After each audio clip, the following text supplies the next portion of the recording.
Okay, welcome. This video is for Unit 3, Area of Study 1, Biology, and we're looking at the biomolecules.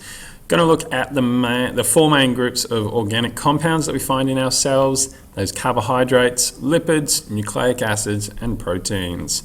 And not surprisingly, we're using the PowerPoint titled Biomolecules here, but I'm going to skip through some of the initial slides because they're just a bit of background stuff and really want to focus on carbohydrates to begin with. So for each of these groups, we'll go through some of the key information that you need to cover. That's going to be kind of fairly minimal for things like carbohydrates and probably the lipids. There'll be a bit more in DNA or nucleic acids and a fair bit in proteins as well. And probably the two, proteins and nucleic acids, the two that you really have to focus on the most. When it comes to carbs, well, what things do you need to know? You need to know the elements that make up a carbohydrate, and that's always going to include carbon, hydrogen, and oxygen. And it's often in this general formula down the bottom here, the CH2O, and then all in the brackets with an X, which basically means in any carbohydrate you'll probably find twice the amount of hydrogen as you do carbon or oxygen. Just so you can recognize a carbohydrate from its chemical formula, basically. Okay, we need to know what carbohydrates are used for, and their uses are pretty varied. They can be glucose, which is used for respiration. We get energy from glucose. It's a kind of an energy storage molecule. Or it can be used structurally. We know that cellulose is used in plant cell walls. So fairly varied uses. We also need to know the monomers and polymers of carbohydrates, and we need to know this for each of the types of biomacromolecules. And so for carbohydrates, the monomer is monosaccharides. Saccharide kind of means sugar. So this is a mono singular. Like if you're pulling a mono on your push bike, you're up on one wheel. It takes me back to the 90s, cruising around on my BMX. Anyway, I digress. Mono meaning singular, so it's a single sugar molecule. And then the polymer, poly meaning many. I don't know if I ever pulled a poly on my BMX. Anyway, polymer meaning many, so a polysaccharide is the polymer of a carbohydrate, and that's many sugars all joined together. So that's kind of the introductory stuff you need to know about your carbs.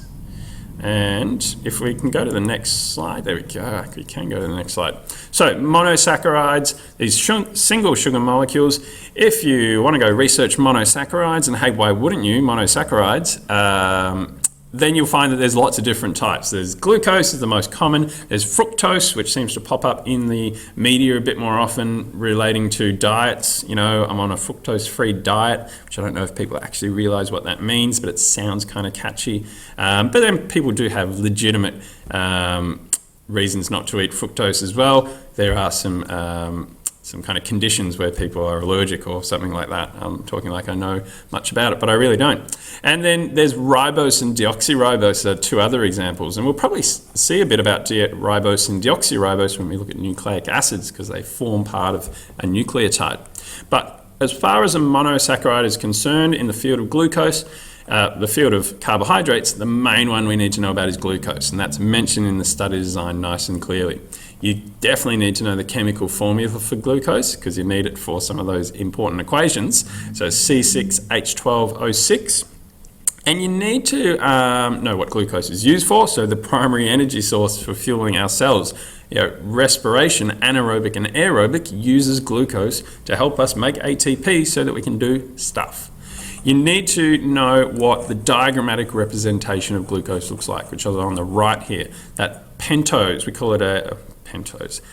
Not a pentose, it's a, what do you call that thing? A hexagon.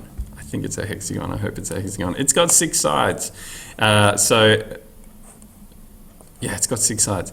So it's just draw it like that, and sometimes it's got the little antenna coming off the side and sometimes it doesn't. You need to be able to identify it and just sketch a little thing like that. You don't need to know how to draw the crazy structural thing down the bottom here with all the C's and the H's and the O's. You don't have to worry about that one for sure. I've got a little note there saying that monosaccharides have isomers. That just means they can come in lots of variations. So glucose can come in slight different variations all the time. Don't stress too much about that. Disaccharides, we come across them every now and then. Disaccharides, two saccharides joined together, di being two. And you'll hear a bit about these things like sucrose, which is your table sugar, is a disaccharide. That's the way that plants transport their glucose around. If they want to get it from their leaves down to their roots via their phloem, they'll transport it as sucrose. Maltose and lactose, which is that sugar molecule that you find in milk. And these three disaccharides are different because they might be made up of different monosaccharides. So I think sucrose is like a glucose and a fructose joined together, but maltose is two glucoses joined together. So that's how the differences occur. And we need to know the main polysaccharides, the main polymers of glucose. Don't have to worry about polymers of any other monosaccharides. It's all about glucose. And when glucose forms a polymer, so lots of them join together, you can get three different main things. You can get cellulose, which is this straight chain here of glucose, which is the main component of cell walls, of course. I think it's like the most common carbohydrate on Earth. Wow. And then starch, which is the energy storage molecule in plants, and they'll if they got too much glucose and they're like, we don't need any of this right now, let's store it, they'll convert it into starch and store it, and then if they got heaps of it, they might store it in a big kind of tuber or something, like a potato or something, which is a big starch storage thing that we eat. And then the last one here, we've got glycogen, which is an energy storage molecule, but this time in animal tissues. So you will have glycogen in your muscle and your liver cells. It's your way of storing glucose for those rainy times, or when you're a bit hungry, you haven't eaten for a while, your glucose is going to get tapped, and you're going to your glycogen stores are going to get tapped, and you're going to break it down into its glucose monomers. Okay, that's our main ones. I guess the reason I always find it weird that we've got three different types of structures, three different polysaccharides, yet they're all made out of glucose. Glucose is amazing. How can it make so many different things? And it's got to do with that thing I said before about glucose having lots of isomers, meaning there's lots of different forms of glucose. And depending on which forms you join together, you might get cellulose, or you might get starch, or you might get glycogen. So just remember, different types of glucose exist, and they will form different types of polysaccharides. We have to cover condensation and hydrolysis, but we kind of probably best to talk about this in class because there's a few new ideas in there, and I really just want to cover the basics in this video. So we'll leave condensation and hydrolysis to class, including my whiz-bang animation, just state of the art. And we can move on to lipids now then. Lipids, like carbohydrates, contain carbon, hydrogen, and oxygen. They are also what I would call a CHO, C-H-O. But they're different to carbohydrates because they've got a lot less oxygen, significantly less oxygen than carbohydrates do. Lipids, we know things like fats and oils, so they're insoluble in water. They don't mix with water too well, they don't get along. They're hydrophobic, they're lipophilic, they love themselves, what can we say? They technically are not macromolecules, and so therefore we don't have monomers and polymers. They don't form into really, really long chains. They will hang out together, or as we would say, aggregate is the term that we would use. They aggregate together if they're in water, because they hate water and they tend to clump together whenever they're inside water. Think of the phospholipid bilayer, for example. But they're not bonded together. They're just hanging out because they hate water. So we don't call them a polymer, but they still have subunits. There's still little subunits that make up most of your lipids, and you need to know them. You need to know that glycerol and fatty acid are the subunits of most of the lipids. Roles of lipids are many and varied. Amazing things, lipids get a bad rap in the press, but hey, they're all right. They can be biological fuels, so they provide a lot of energy. Triglycerides, a really common form of energy storage molecule.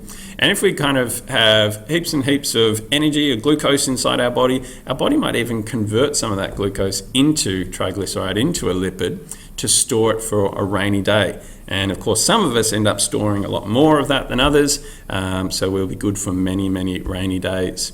Lipids can be used for hormones. The sex hormones like testosterone, estrogen, progesterone are all lipid-based. That'll be important. Remember that for area of study 2. And they're structural. We know of phospholipids and cholesterol. We use them for waterproofing, like I got fatty acids all over my skin. You got fatty acids all over your skin, helping you to waterproof. And plants have a waxy cuticle, which is lipid-based. We use them for shock absorption around our organs. That's my excuse anyway. I've got lots of shock absorption so my organs don't get damaged, something like that. And if you're a camel, you would use lipids for metabolic water. So that camel's hump is a big store of lipids. And when they go out in the desert and then nothing to drink for a while, they will break down those lipids and release water because hydrolysis reactions and whatnot. And water gets released, and then that's enough water to get them by. So roles of lipids are varied. Types of lipids are varied, but thankfully we only really need to know about a few. You need to know that triglycerides are an energy storage molecule. They're made up of one glycerol. Here we've got a triglyceride up here. One glycerol attached to 3 fatty acid chains. You need to know how to recognize one and draw one, but really it's just like the cricket stumps. That's what I always think of anyway. Just the one glycerol with 3 fatty acids hanging off the end. You need to know the phospholipids, which you already do. They're glycerol, 2 fatty acids hanging off the end, and instead of a 3rd fatty acid, they've got a phosphate group hanging off the end there. Sometimes we don't bother drawing the phosphate group and we just have the glycerol with the 2 fatty acids.